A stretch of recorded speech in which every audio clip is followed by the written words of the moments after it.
À l'issue de l'audience, le Français Laurent Vinatier a été placé en détention par ce tribunal de Moscou.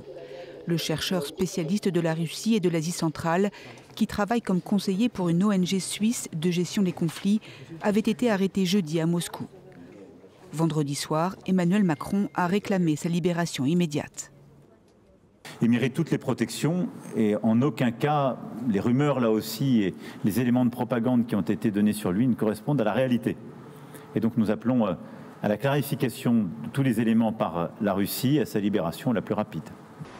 Après son arrestation jeudi, le Français a été conduit au comité d'enquête russe en charge des crimes graves. C'est le comité qui a diffusé ces images et flouté le visage de Laurent Vinatier. Dans un premier temps, il a déclaré que l'expert avait collecté des informations militaires confidentielles pouvant nuire à la sécurité de l'État.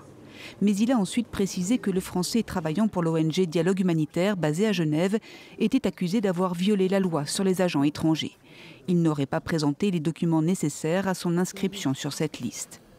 Cette législation en vigueur depuis 2012 est utilisée par le Kremlin pour étouffer les voix critiques.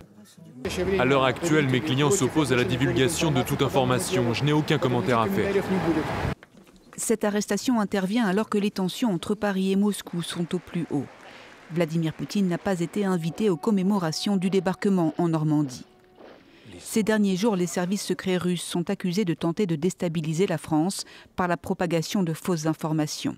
Lundi, un russo-ukrainien a été arrêté près de l'aéroport de Roissy, soupçonné de préparer une action violente.